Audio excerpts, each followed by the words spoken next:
Iniciando o nosso quadro Conversa com o Delegado. Hoje eu estou em família aqui, estou em casa, viu? Estou com dois colegas aqui, delegados de polícia, doutor André Pereira, que é o diretor de Relações Institucionais da Associação dos Delegados de Polícia do Estado de São Paulo, a ADPESP, e o doutor Robson Fernandes, que é secretário-geral da Confederação Nacional das Carreiras e Atividades Típicas de Estado, o CONAC, falando um pouquinho sobre as nossas agruras como policial civil no Estado de São Paulo. Boa tarde, doutor André. Boa tarde, doutor Robson. Obrigado pela participação aqui no nosso programa Segurança em Destaque, para falar um pouquinho sobre essa carreira policial que é um pouco massacrada não só em nível federal, como também em nível estadual, né? É isso aí, doutor Luiz Fabiano. Muito obrigado pela oportunidade de falarmos aqui para toda a população e também para nossos colegas policiais civis e toda a segurança pública do Estado de São Paulo. Aqui, muito honrado em ter ao meu lado o doutor Robson Fernandes, integrante da CONACAT, né? Um parceiro nosso de lutas, de várias bandeiras aí defendidas pelos policiais civis. É uma honra participar do seu programa, doutor Luiz Fabiano. Eu que agradeço, doutor Robson, boa tarde. Boa tarde, doutor Luiz Fabiano, a honra e o prazer é todo nosso estar aqui, a convite, também ao lado do doutor André, nosso diretor e candidato aí ao Sindicato dos Delegados de Polícia de São Paulo, né? Estamos aí lá pela CONACAT, pela Secretaria-Geral e também pela Comissão Anticorrupção e Lavagem de Dinheiro, tentando contribuir aí e fortalecer as carreiras típicas de Estado, dentre elas a dos delegados de polícia e dos policiais civis em geral. Acho que é importante trazer um pouquinho da história de vida de cada um, né? Onde cada um é, se são paulistanos, se são aqui do ABC, se é do interior, porque parece que agora ser do interior e ser da capital tem uma certa divisão, né? Quem é ignorante é do interior e quem não é da capital. Tem essa divisão também na polícia? Doutor Luiz Fabiano, eu sou, particularmente, nasci em São Bernardo do Campo, embora o sotaque... Um já é do ABC aqui. Embora o sotaque... Já nos identificamos. Embora o sotaque não denuncie minha origem, né, de solo, eu sou aqui de São Bernardo do Campo, mas passei minha infância, minha vida toda em Pernambuco. Minha família é de Pernambuco, meus pais são pernambucanos, então eu vim de Pernambuco para o concurso, para assumir o cargo de delegado de polícia no Estado de São Paulo, né, depois de ter nascido aqui. Então eu costumo dizer que eu tenho duas naturalidades, uma de solo, que é São Bernardo do Campo, e uma de sangue, que é pernambucano. Tá joia. E o doutor Robson? Doutor Luiz Fabiano, na verdade, eu sou paulistano, nasci em São Paulo, capital, né? Mas meu coração também é do ABC. Tenho grandes familiares, tios, parentes, tanto em Santo André como em São Bernardo do Campo. Tive a honra e a oportunidade de cursar a Faculdade de Direito em São Bernardo do Campo, autarquia municipal, né? Então sempre frequentei aqui muito pela região. Então, vamos começar um pouquinho a falar das condições de trabalho que está a Polícia Civil num todo, né? Nós sabemos que tem um déficit de funcionários, em torno de 30 mil funcionários. Esse é o número ou ele está superfaturado? Bem, doutor, esse é um dado interessante para iniciarmos, né? Nós hoje temos um déficit de 1/3 de policiais civis no Estado de São Paulo, né? São cerca de 15 mil cargos vagos e que, de certo modo, os integrantes do governo do Estado afirmam que esse déficit seria menor, tendo em vista aquela transformação do cargo de carcereiro. Então, ao tempo que foi feita a transformação do cargo de carcereiro, os carcereiros passaram a ser agentes policiais, o governo utiliza essa transformação para dizer que esses cargos não estão mais vagos. E nós acreditamos, enquanto entidade de classe, que não havendo o preenchimento desses cargos, e sim apenas a transformação desses cargos, esses cargos entrariam na conta do déficit. Portanto, nós teríamos hoje ainda 1/3, né, do nosso efetivo defasado na Polícia Civil do Estado de São Paulo e que chega ao número de 15 mil policiais. Mas o cargo de carcereiro já foi extinto? Ou só foi transferido o cargo hoje, quem era carcereiro antigamente, se tornou agente policial? É a segunda hipótese, doutor. Quem era carcereiro transformou em agente policial. Os cargos de carcereiro foram para eu sei que realmente, né, na prática, eu que vivo, trabalho em plantão, tanto é, eu dou um exemplo de Santo André. Santo André havia 3 plantões policiais. Foram extintos 2 plantões policiais. Hoje, uma cidade que é de 750 mil habitantes, tem apenas um plantão policial aberto para atender essa quantidade de população. Então, isso eu não vejo com bons olhos. Eu acho que fechar a delegacia não é bom para o público e nem bom para a instituição, nem mesmo para o governo, né? Onde se fecha a delegacia, realmente dá essa impressão, passa-se de que o atendimento caiu o atendimento ou diminuiu o atendimento à população. Por mais que hoje você possa fazer boletim de ocorrência via internet, a ausência de policiais, de uma delegacia de polícia aberta, entendeu? Isso faz diferença para a população. Exato. A prática nos diz, né? Uma delegacia de polícia, ela precisa estar aberta e com funcionários. Sim, não adianta abrir a loja e não ter funcionário para atender o cliente. Né? É o que acontece, por exemplo, no interior. Nós temos delegacias abertas no interior, no entanto, não temos funcionários. Os funcionários, eles têm que se deslocar de uma delegacia para outra para poder fazer o atendimento à população. Então, isso é um fato, né, que ocorre no interior do estado com maior frequência e aqui na capital também ocorre. Mas o que a gente tem que entender quando discute sobre a defasagem de policiais é que, além de repor os cargos vagos, nós precisamos cuidar de quem já está na instituição. Isso é um fato importante. Porque quem hoje está na instituição está desmotivado. Desmotivado por falta de condições de trabalho, por falta de condições de prover sua própria subsistência e da sua família. Então, eu acredito que nós temos um ponto de partida interessante aqui. Tanto repor os cargos vagos, como cuidar de quem já está na instituição para poder prestar um atendimento efetivo e eficaz para a população. Eu acho que são duas vertentes que nós precisamos tratar com um olhar muito apurado e que temos que ter um legislativo, um poder executivo voltados a essas questões para melhor atender a sociedade acima de tudo. Eu acho que quando se fala, né, de aumentar o número de profissionais, isso aí acho que é um fato. A própria Polícia Militar também fala numa defasagem também que eles carregam, né? O aumento da criminalidade demonstra isso, né? Eu acho que falta de policiais repercute, né? Toda empresa ela quer ter uma produtividade maior e a polícia ter produtividade maior significa que a população está cada vez mais em risco. Então nós temos que ter uma produtividade cada vez menor, né? Ou seja, o nível de ocorrências diminuir, o número de instauração de inquérito diminuir, para mostrar que há uma efetiva eficiência no atendimento e na resposta à população. Então, esse que é inversamente proporcional àquilo que se busca na iniciativa privada. Então, esse é um ponto. E como qualificar o profissional? Já que o segundo ponto que foi trazido é o aumento da categoria, né? O número de contratações. Mas a melhora daqueles profissionais, como poderia ser feito? Apenas com a qualificação sua ou o aumento salarial. São os dois pilares que eu acredito que é onde, eventualmente, né, a gente pode trazer também a respeito dessa reforma administrativa, o que poderia melhorar ou mudar. Muito bem, doutor. Excelente colocação, excelente pergunta. No espectro de melhorar a vida de quem hoje já está na instituição para poder melhor prestar um serviço à sociedade, nós teríamos, na verdade, 3 pilares.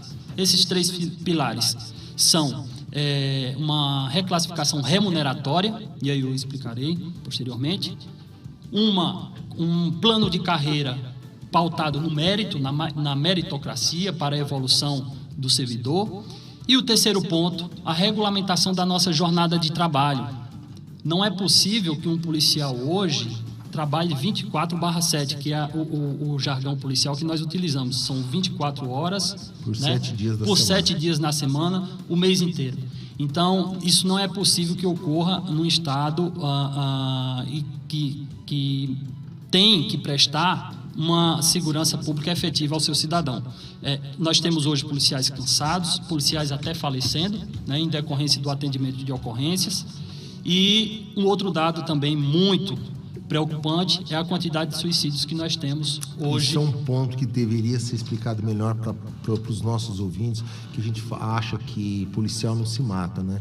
E o índice de suicídio na carreira policial, seja pela exaustão do trabalho, seja o estresse, né, que leva muitas vezes à depressão e à morte, né? Então isso seria um ponto que seria... Como explica o aumento de suicídio para os policiais? O suicídio, como todos sabemos, né, e as pesquisas demonstram que não é um único fator que leva uma pessoa a tirar a própria vida, né? Nós temos multifatores que fazem a pessoa chegar a esse extremo.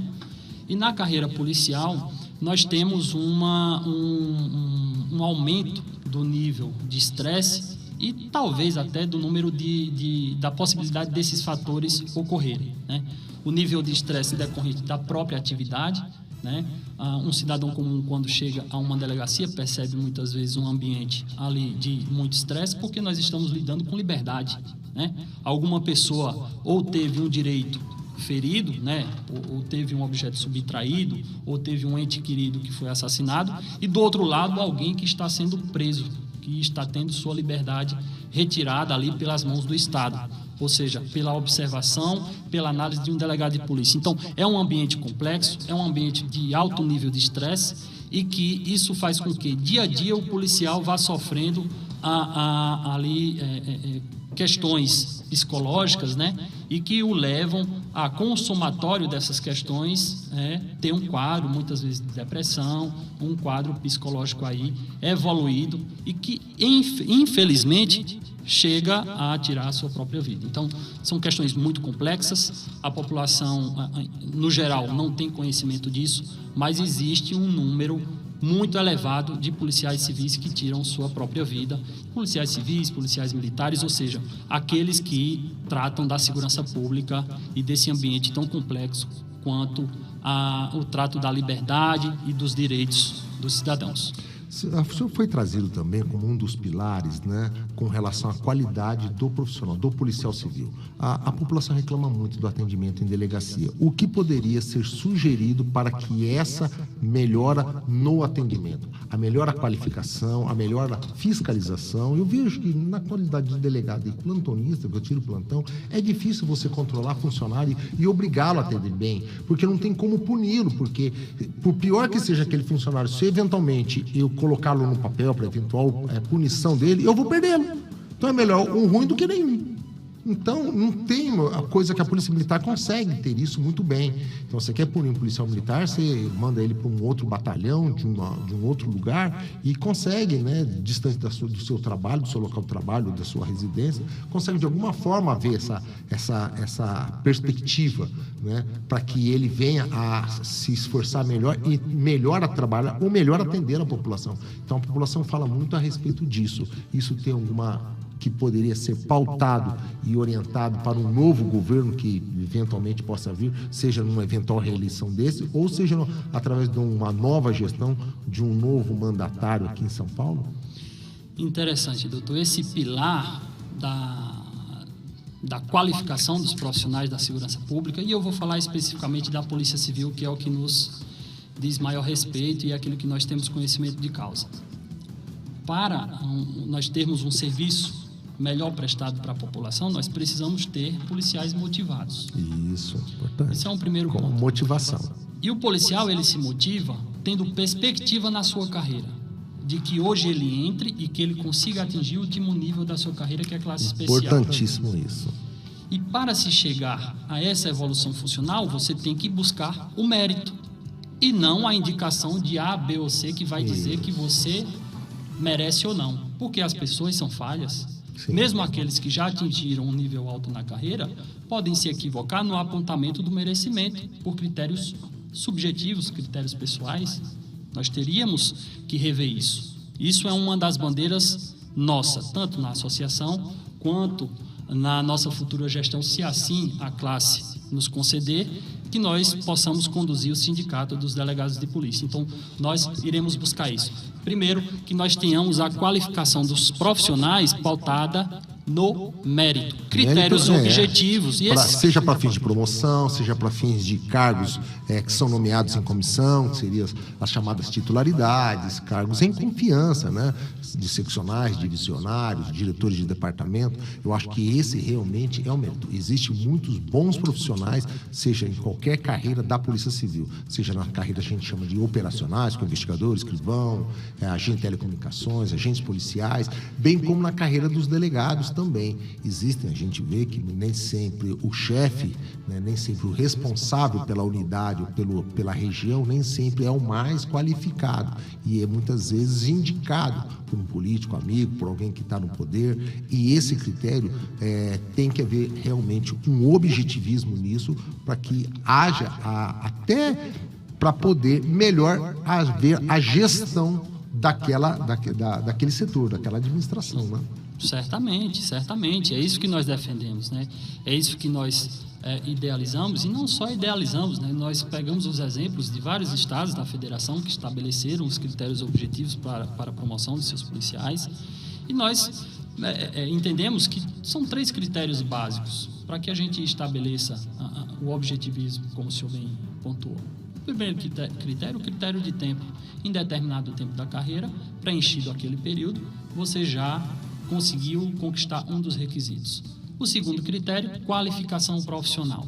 Qualificação profissional se atinge por meio do melhoramento pessoal voltado para a carreira. Então, aqueles policiais que buscam fazer cursos, eles podem trazer esses cursos, né? Que buscam se aprimorar, que buscam melhorar seus conhecimentos para aplicar na própria polícia, né? A gente vê a dificuldade de poder fazer um curso na própria academia, que tem tantos bons cursos, mas muitas vezes você não consegue fazer, porque você não consegue sair da escala, você tem que tirar férias para fazer o curso, fazer isso, e não há esse estímulo, né? Então, na verdade, só consegue fazer curso aqueles que têm algum cargo, em algum lugar onde permite-se a compatibilidade de fazer o curso para melhor qualificação, bem como, né, não deixar ausente o seu local de trabalho, né? Sim.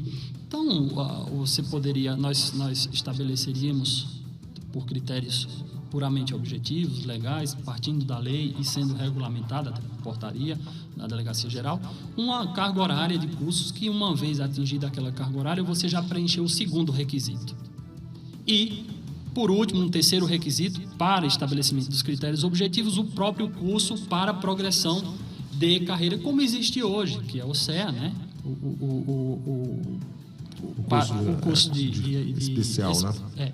Carreira classe especial. E o CSP, que é para a classe especial. Então, nós teríamos os cursos promovidos pela própria Academia de Polícia para você progredir, né? Teríamos critérios objetivos com carga horária, quantidade de carga horária, e teríamos o critério de tempo aí, que não pode ser o critério que é hoje. Hoje você só chega ao último nível da carreira praticamente no final, já, né, quando você já atingiu praticamente o tempo de aposentadoria, e isso tem que ser modificado. Nós temos exemplos de outros estados, a título apenas de comparação, e eu não estou dizendo que isso é o modelo ideal para São Paulo, eu estou falando de um paradigma. Os estados da federação, que você chega ao último nível da carreira com 13 anos, por critérios objetivos. A Polícia Federal tem esse modelo. Eu não estou defendendo, a princípio, um número como 13 anos para chegar ao final da carreira, mas nós precisamos rever o que existe hoje, né? E só para fazer um paralelo, né, com relação à Polícia Federal, que eu tenho um amigo que é delegado na Polícia Federal, você não consegue cargo de destaque se você não tiver cursos, falar uma segunda língua, não tiver um mestrado. Eu lembro que ele saiu e trabalhando. Foi para os Estados Unidos, ficou 6 meses lá, pelo menos, fazendo curso de inglês lá, se aprimorando lá para voltar. Então, a própria Polícia Federal estimula o policial a fazer uma atividade extracurricular, inclusive, às vezes, fora do país, e sendo remunerado, sendo afastado lá, mas tendo um tipo de um subsídio, algum estímulo para que a pessoa, o policial se qualifique. Seja crimes de tecnologia, né, chamado crimes virtuais, seja fazendo uma segunda língua. Então, existe isso, existe esse estímulo, né? Eu sou até mais radical, não, mas eu acho que aquele que atinge 30 anos de trabalho policial, ele poderia ficar no máximo mais 5 anos em cargos ativos, comissionados, em cargos em comissão. Passou com 35 anos, ele não teria mais cargo nenhum. Ele deveria ir para uma categoria aí de conselheiro da polícia, alguma coisa que ficasse lá numa galeria que a gente chama de NASA, né? Mas que fosse só para ser o orientador, consultor. Ele sim brigaria por melhores condições de trabalho junto aos nossos governantes, né? Porque seriam classes especiais com 35 anos de trabalho ou mais, já que não quer aposentar, coloque eles num lugar de destaque para que eles possam ser os nossos consultores e aí fazer alguma coisa que venha a ajudar a classe como um todo, né? A carreira policial como um todo. Isso é uma das possibilidades, né? Inclusive, esse ponto já tive a possibilidade de debater com a própria Delegacia Geral ano passado, né? Em projetos sendo fomentados nesse sentido, mas eu acredito que nós temos diversas possibilidades, mas sim, até melhores que essas. Nós temos que ter alguns pontos de partida, né? Nós temos que partir de alguns consensos. Então, eu acho que nós, enquanto entidade de classe, né, hoje pela associação e, quem sabe, mais à frente pelo sindicato, nós precisamos partir de consenso, partir de união. E essa união passa também pela união com a administração da Polícia Civil e que nós encontremos esses consensos. E acredito que o primeiro consenso que nós devemos buscar é o consenso de que precisamos fazer alterações nesses 3 pilares na Polícia Civil. No pilar da remuneração, no pilar do plano de carreira e no pilar da jornada de trabalho, né? Eu acho que todos nós já sabemos, já temos conhecimento de que algo precisa ser feito. E a partir desse consenso de que devemos fazer alterações, encontrarmos os melhores caminhos, as melhores formas de fazer essa alteração, né? Acredito que isso é um dos pontos. Se já foi feita alguma proposta junto à Delegacia Geral no que diz respeito ao horário de trabalho, no que diz respeito dessa grade de trabalho, nós ganhamos o chamado RETP, que é Regime Especial de Trabalho Policial, só lembrando os ouvintes que os policiais, seja policial civil ou militar, não ganha hora extra. Tem hora para entrar, mas não tem hora para sair. Se precisar trabalhar mais de 12 horas num turno, vai trabalhar e não vai ganhar hora extra. Se precisar ser chamado em dias de folga ou horário de folga, vai ter que trabalhar e também não vai ter uma remuneração extra para isso. Existe algum projeto, alguma coisa sendo desenhado nesse sentido? Nós temos, sim, e nós temos como falar por nós enquanto entidade de classe. Daquilo que é fomentado dentro da Delegacia Geral, infelizmente, nós não podemos expor, porque algo afeta a própria administração e nós não temos essa acesso. Mas foi levado até eles alguma sugestão nesse sentido? Foi sim.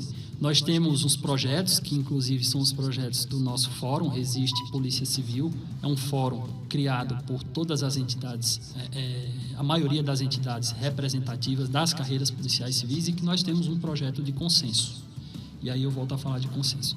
Então, os nossos consensos são em torno desses 3 pilares, e no pilar da jornada de trabalho, nós temos a proposição de que precisamos estabelecer o que é jornada ordinária e jornada extraordinária de trabalho. Jornada ordinária, 40 horas semanais, conforme a Lei 8.112, a lei que rege os servidores públicos federais. Jornada extraordinária é o que passar das 40 horas que seja remunerado mediante indenizações, porque é um ônus que o servidor tem por exercer aquele chamamento do Estado. Hoje, tudo se coloca no RETP, então não importa quanto tempo o policial trabalhe, o argumento é de que ele recebe um RETP. Ora, o RETP é um regime especial de trabalho policial. Você é remunerado pelo RETP para ficar à disposição do Estado e ser chamado a qualquer hora, a qualquer momento. Perceba que nem todo servidor público tem esse ônus. Até porque o policial ele ganha no teto, né, tanto insalubridade quanto periculosidade, em grau máximo, né? Então também isso também é um dos fatores que eles atribuem também, que o policial precisa ficar à disposição a 24 horas, né? Isso acontece muito no interior, né? Delegados respondem por mais de um município, né? E está em casa, é chamado de madrugada para atender uma ocorrência lá num outro município do qual ele é responsável, tem que ir, fica a madrugada toda lá e 8 horas da manhã ele tem que voltar para o município dele, onde efetivamente ele exerce sua atividade, porque ele tem que trabalhar no horário dele, tem lá pessoas a serem atendidas, boletins para serem registrados, inquérito para ser tocado, responder cota para o fórum, tem toda a sua atividade ordinária que tem que ser feita, né? E aquela que foi chamada na noite, que é extraordinária, e isso como fica. Exato.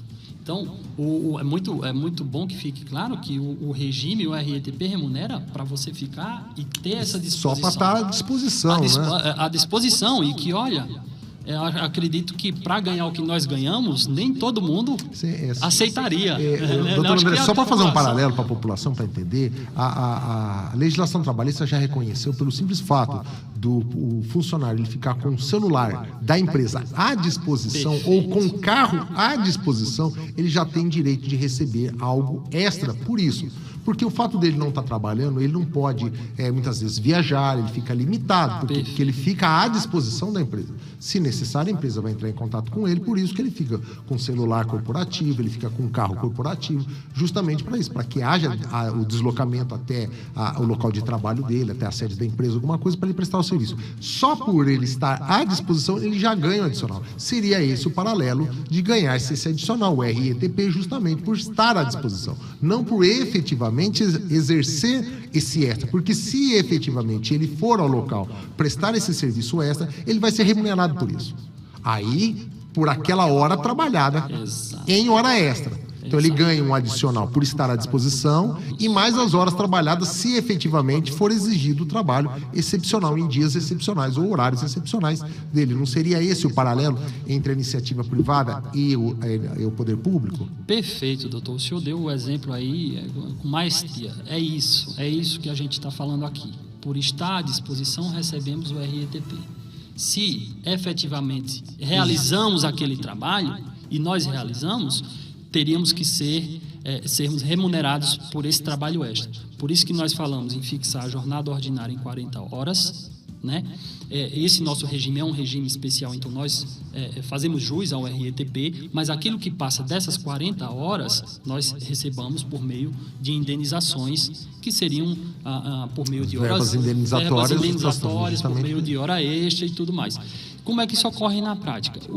Hoje, um colega que, por exemplo, está no interior, até na capital, ele cumpre escalas extras de serviço. Então, não existe uma delimitação de horário para ele trabalhar no mês ou na semana, e tudo que o Estado requer a esse policial o impõe para que ele realize o trabalho e ele não é remunerado por esse trabalho extra. É como se uma pessoa da iniciativa privada fizesse hora extra, 2, 3, 4, 5 horas extras na semana e não fosse remunerado.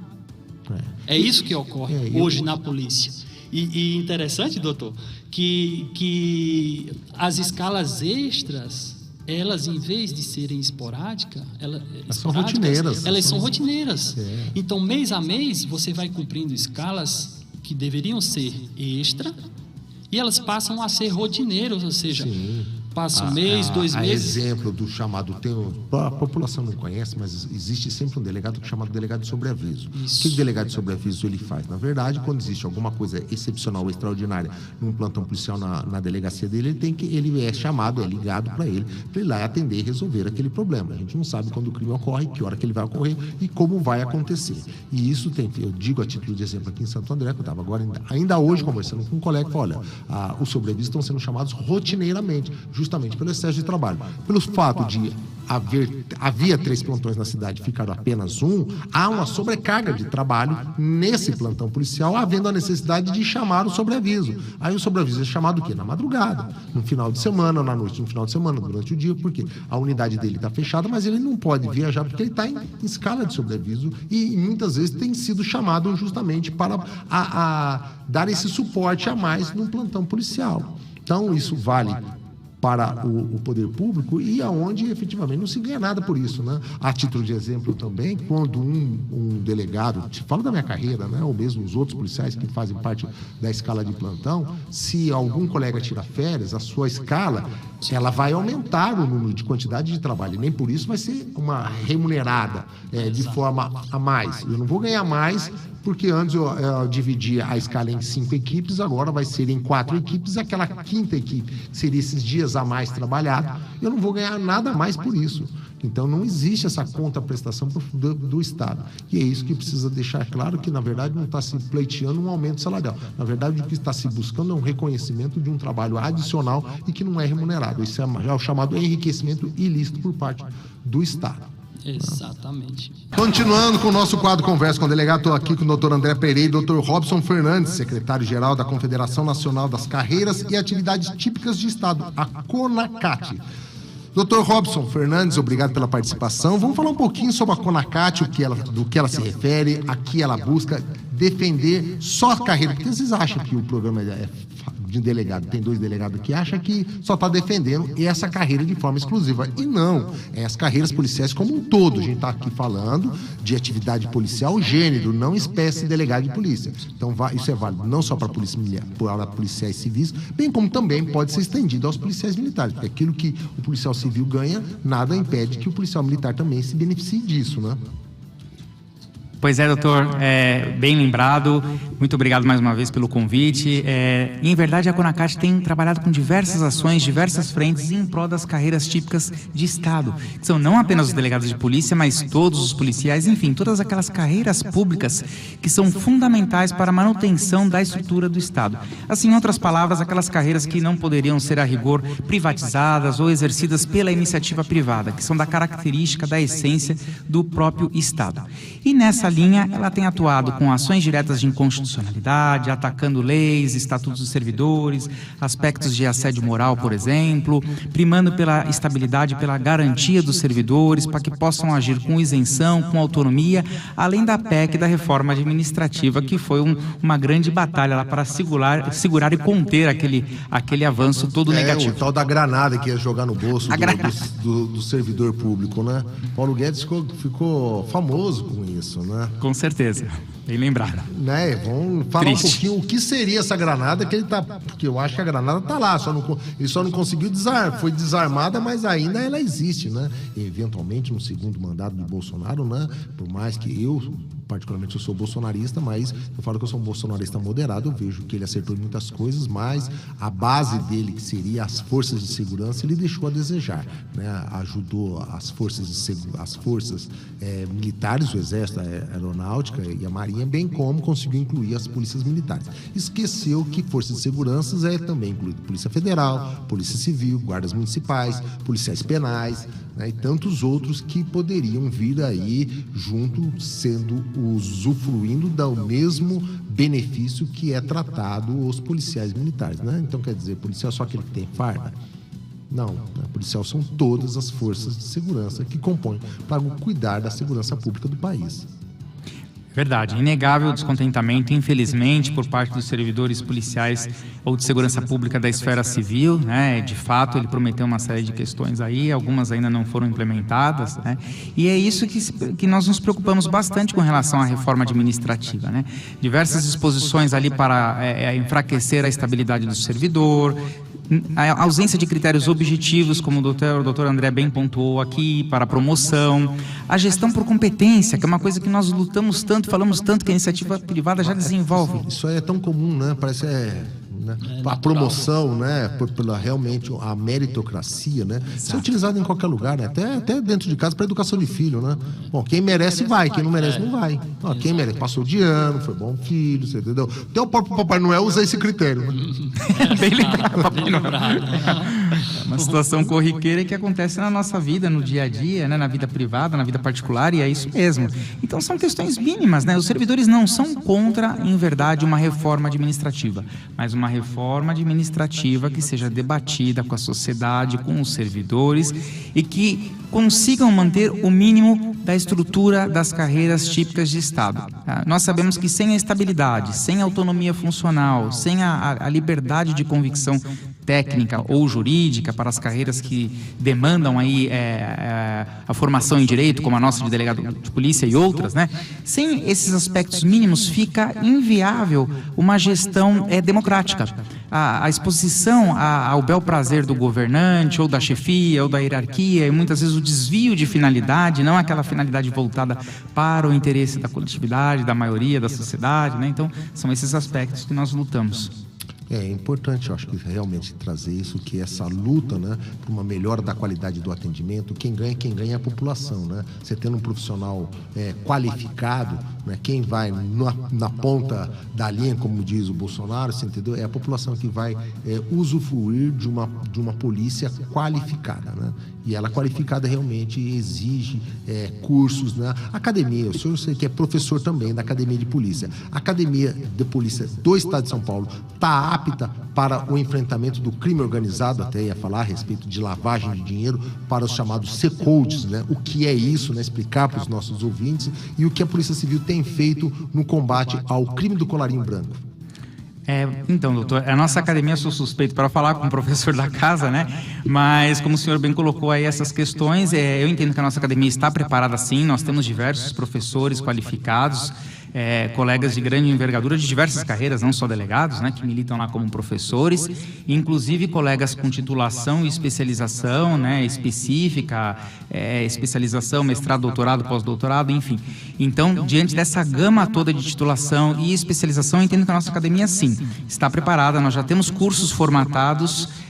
A nossa academia vem sendo referência no cenário nacional, inclusive demandada pelo Ministério da Justiça, que utilizam os nossos cursos ou a nossa grade como referência, né? E a Polícia Civil avançou bastante. Lógico que temos muito a caminhar, mas avançou muito no combate ao crime do colarinho branco e ao combate à corrupção e à lavagem de dinheiro. Nós temos os C-Codes, né, que foi iniciativa também do nosso doutor Márcio, presidente da LPESP, né, doutor André? E nós temos o Laboratório de Tecnologia contra a Lavagem de Dinheiro, que eu tive a honra e a oportunidade aí da implantação lá nos idos de 2008 para 2009. O de São Paulo foi um dos pioneiros do Brasil após o modelo criado em Brasília.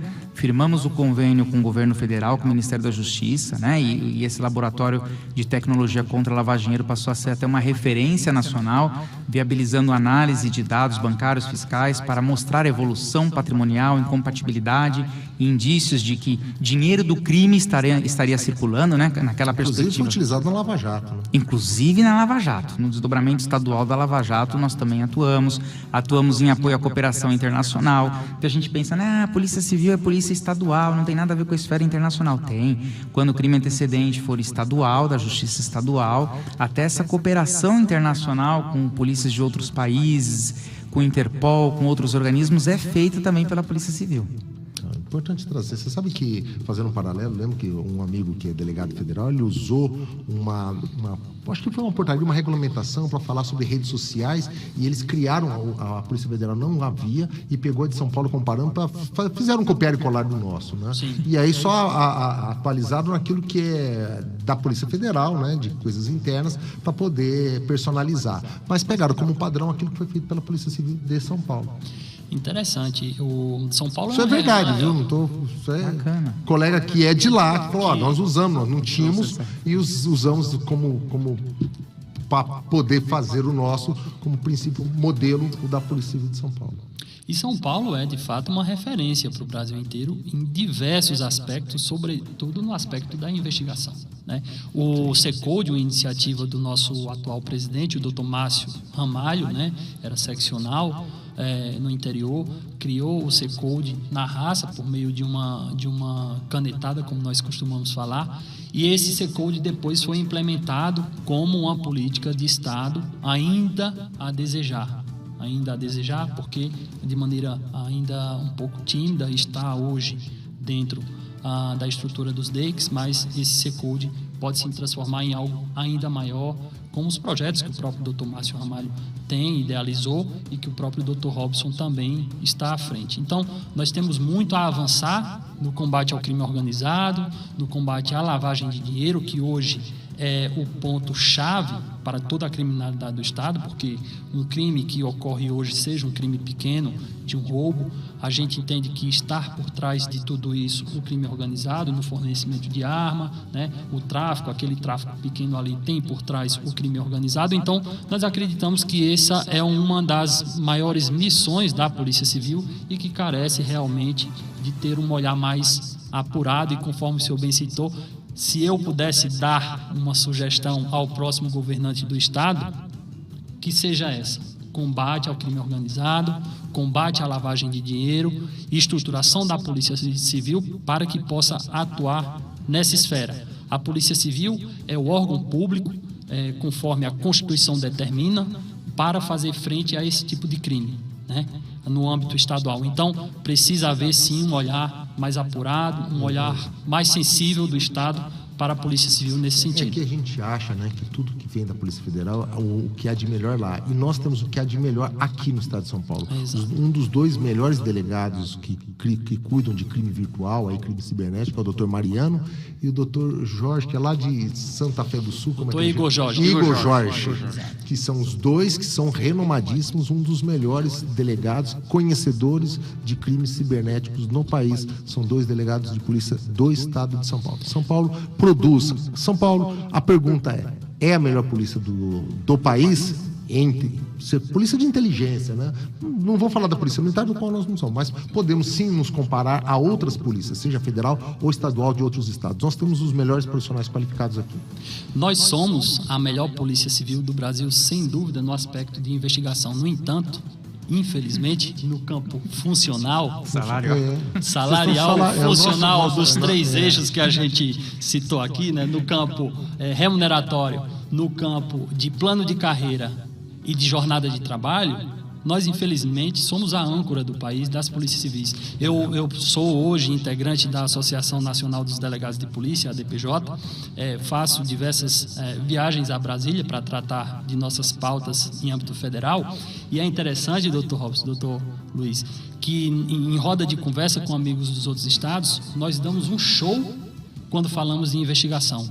Nós citamos o nome de grandes referências, e aqui uma delas, o Dr. Robson, para que o senhor perceba a magnitude do Dr. Robson, é pós-doutor em lavagem de dinheiro. Não é doutor, ele é pós-doutor. A gente nem imagina o que é isso. Poucos estados têm um profissional qualificado como esse, e eu não sei nem se a Polícia Federal tem. O doutor Robson se eu não me engano, doutor Robson, o senhor participou da Lava Jato, foi convidado e ajudou, auxiliou na investigação na época, não teve uma participação? Sim, colaboramos, auxiliamos também. Você entendeu? Então, quer dizer, eu lembro que a Polícia Federal pediu suporte para a Polícia Civil de São Paulo para ajudar, né, no âmbito da apuração da Lava Jato. Eu lembro que havia delegados que fossem, inclusive o senhor foi um deles, foi convidado para ajudar na apuração.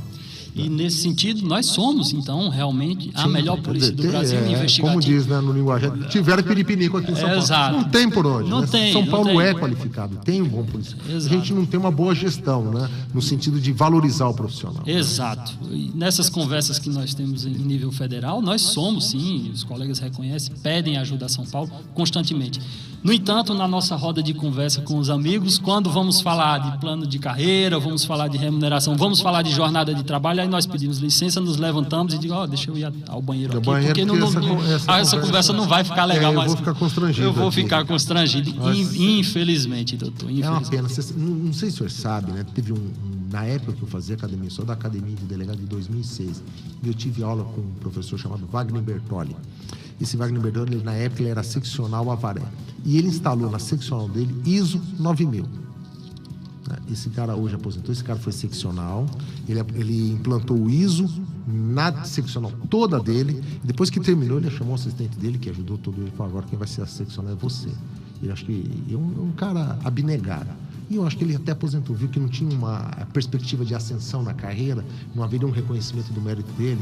Eu, se eu fosse hoje governador ou delegado geral, eu ia chegar e falar assim, baixar uma portaria e falar, todos os seccionais do estado inteiro têm um ano para implantar ISO na sua seccional. Em um ano, caso não consiga a implantação, já sabe que vai ter que ser colocado um substituto para poder haver a implantação. Então, quer dizer, a polícia pode ter selo ou critério ISO de qualidade. Basta ter pessoas com disposição para investir e fazer a coisa acontecer. Em falar em ISO, é bem lembrado, o Dr. Wagner, além de ser uma referência, está aposentado, militando nas faculdades lá da região, inclusive tive a oportunidade, a convite, uma honra. Ele é um cara diferenciado. Super. Fui palestrar lá para ele, em alguns eventos que ele organizou, né? E nós utilizamos o ISO 9001 dele como benchmark para implantar no LabLD também. Ele e São José dos Campos, que tinham implementado o ISO um pouquinho antes do LabLD, né, do Laboratório contra a Lavagem de Dinheiro, e aí implementamos o ISO e ficamos com o ISO com praticamente 10 anos. Depois que tiraram o ISO também lá do laboratório, né? Mas eu concordo com o que o senhor falou, a polícia tinha que... Não haveria uma pergunta, não daria para implementar o ISO na polícia? A polícia sem dúvida. Já pensou o governador falando, a minha polícia do meu estado tem selo ISO de qualidade. E muda muito, doutor, muda muito, não só a questão dos prazos, respeito aos prazos, conteúdo dos procedimentos, dos relatórios e até a autoestima do policial. Claro, Isso vai até um certo tempo, se nós não tivermos aquilo que o doutor André falou, a gestão de competências, salário, aquele tripé, claro que uma hora também cansa. Mas num primeiro momento, até a autoestima, nós percebemos, pelo menos na experiência do laboratório contra a lavagem de dinheiro, nós percebemos que os policiais, ainda com aquela remuneração, se sentiam mais valorizados, diferenciados por conta do sistema ISO 9001. Então, a implementação, acho que daria um pouco de trabalho, mas depois que uma implementa, é copiar e colar, né? Olha, o que foi feito numa determinada seccional, haveria, sim, essa padronização de atendimento e de procedimento, regras de procedimento, né? Todo mundo tem uma portaria igual, todo mundo tem um relatório igual, todo mundo tem peças que são de inquéritos iguais, né? No estado todo, então você normatiza e regulariza tudo isso. Então, isso não acho difícil de implementar. Bastaria alguém chegar e falar assim, por que a coisa até hoje? E o que eu acho muito interessante que nenhuma outra seccional quis fazer. Acho que dá muito trabalho, né? Ao contrário, as que possuíam o ISO 9001 retiraram, como a que ele implementou, a de São José dos Campos, o cartório central, do Departamento de São José dos Campos, e o laboratório contra a lavagem de dinheiro. O que nós percebemos, infelizmente, é que os gestores que vêm acabam retirando. Não tem interesse. Mas o que o senhor poderia trazer para os nossos ouvintes a respeito de lavagem de dinheiro, aquilo que a Polícia Civil faz, que é algo diferencial e que tem auxiliado bastante em reaver o dinheiro, que é um dinheiro público que saiu aí muitas vezes pelo ralo, né? Bom, doutor, primeiramente é importante nós destacarmos o seguinte, né? A lavagem de dinheiro nada mais é do que a circulação do recurso do crime. E quando se fala em combater lavagem de dinheiro, é uma perspectiva mundial no sentido de o que os romanos já falavam lá atrás, próximo da época de Cristo, né, de dar a cada um que é seu, não lesar a ninguém e viver honestamente. Então, os preceitos... os preceitos básicos, né? Então, assim, é o que todo mundo quer. Quem soa a camisa, acorda cedo, trabalha para ganhar o seu dinheirinho, não quer ver outro prosperando. Não é por dor de cotovelo, inveja não, mas não quer ver o outro prosperando ilicitamente, fazendo coisa errada. Não é justo, é uma questão básica de justiça, né? Então, a lavagem de dinheiro, ela vai ao encontro disso, no sentido de tentar retirar do mercado, do sistema financeiro, o recurso proveniente do crime. E nessa linha, a Polícia Civil, além das delegacias especializadas, as delegacias comuns têm feito brilhantes trabalhos também de lavagem de dinheiro, muitos colegas interessadíssimos, fazendo curso na academia, os próprios cursos de promoção CEA, e a partir dali, eu fico sabendo porque me ligam, entram em contato, olha, estou com um caso assim, assado, pedindo até orientação. E, para além disso, além dos C-Codes, que já citamos aqui também, né, as delegacias especializadas, então, difusamente, várias unidades estão atuando com isso, com o apoio do Laboratório contra a Lavagem de Dinheiro, que vai fazer as análises para eles, facilitando os trabalhos, dizendo, olha, aqui tem lavagem, bloqueio em tanto, né? E hoje nós temos bloqueio de mais de bilhões de reais aí recuperados para o Estado de São Paulo. Aliás, em falar em recuperados, né, doutor André, já propusemos diversas vezes minutas de decreto e tudo mais, no sentido de reversão desses valores para a Polícia Civil, porque a Lei Federal de Lavagem dá essa brecha, mas depende do governo do Estado de São Paulo, e até hoje, infelizmente, o governo do Estado de São Paulo não se interessou em regulamentar essa norma federal. Então, nós continuamos prosseguindo, insistindo com isso, tentando, né? A Polícia Civil também, em razão da sua referência, acabou militando no Grupo de Ação Financeira Internacional, que é o organismo internacional que traça as políticas internacionais de lavagem de dinheiro, e atualmente o Brasil está, inclusive, em processo de avaliação para mostrar para o mundo que ele cumpre esses estándares. E a Polícia Civil, que eu saiba, acho que é a única polícia estadual que está militando no GAFI, está lá também atuando, prestando contas. Então, é importante trazer para a população, né, que, na verdade, não basta só a polícia querer fazer, né? Precisa ir de uma parceria com o próprio poder público, que seria o próprio governador, né? Baixando decretos para que haja, junto, né, não sei se ao Banco Central, alguma coisa, esse dinheiro ilícito que há de retorno, que possa ser reutilizado, inclusive, para o próprio benefício da segurança pública, né? Em melhora de instrumento de trabalho, computadores, veículos, armamento, qualificação, cursos, treinamento, cursos, né? Um curso muitas vezes tem que ir para fora do país para se qualificar, né? E aí que mande o policial para lá para se qualificar, e quem que vai arcar com esse custo? O Estado vai se beneficiar dessa qualificação desse profissional. Ele vem aqui, depois pulveriza assim de forma difusa, né, para os demais. Ele vai faz o curso e vem e ele reproduz o curso aqui.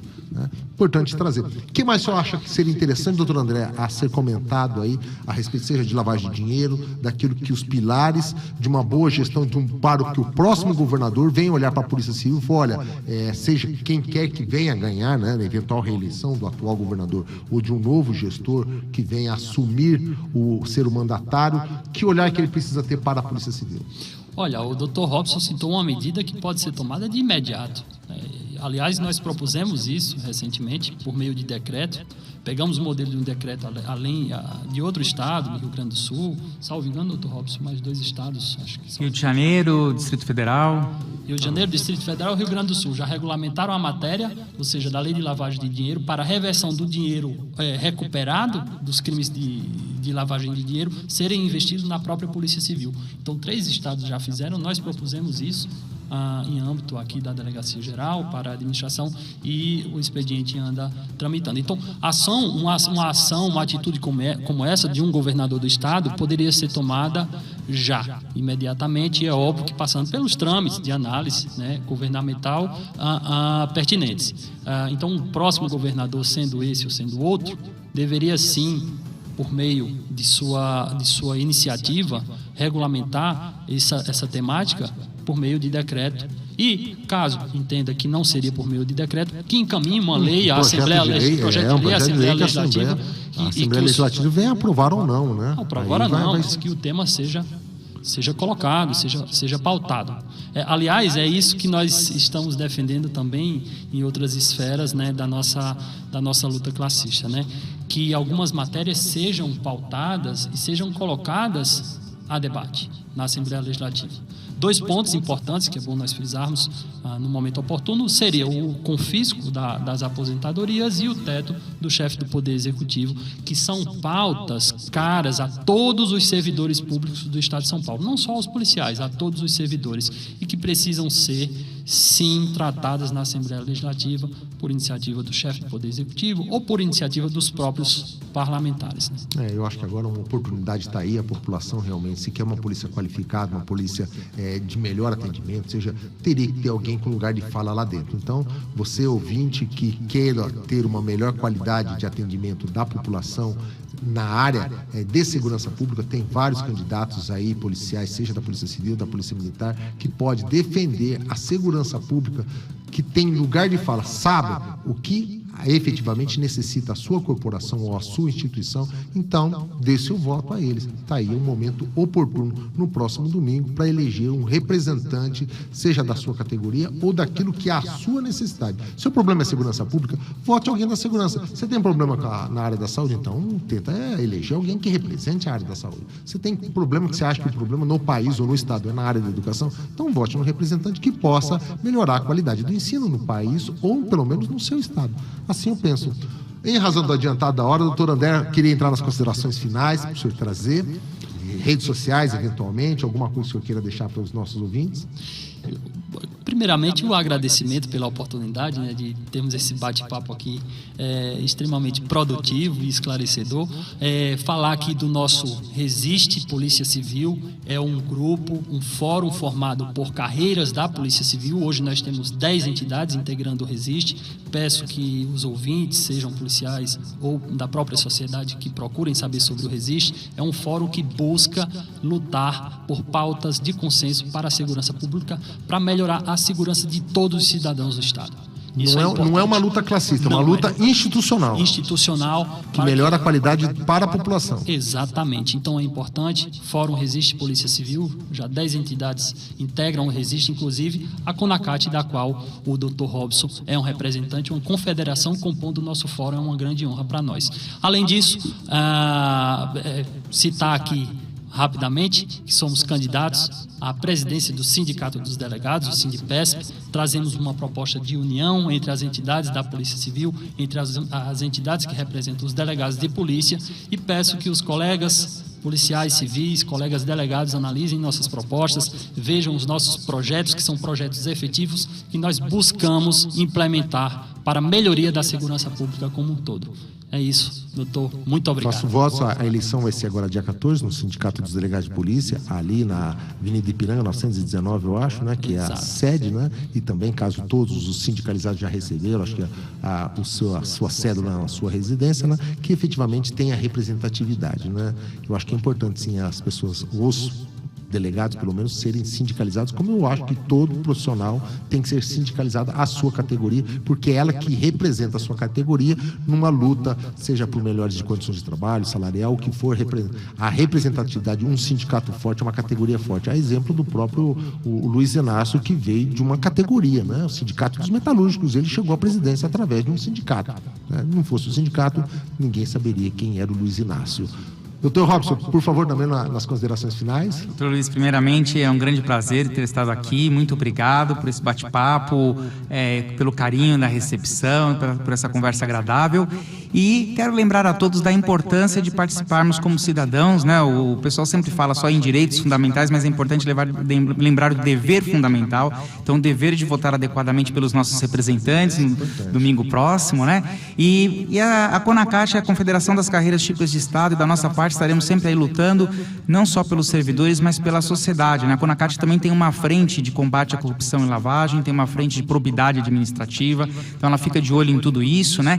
E estamos aí apoiando também a valorização de todas as carreiras policiais. Eu tive a honra também de ter sido investigador de polícia antes, fui escrivão ad hoc, né? Mas independentemente de escrivão, investigador, agente de tele, PAP, Alcipap, carcereiro, enfim, agora extinto, mas todas elas são de suma importância, são carreiras típicas de Estado, da estrutura do Estado, né?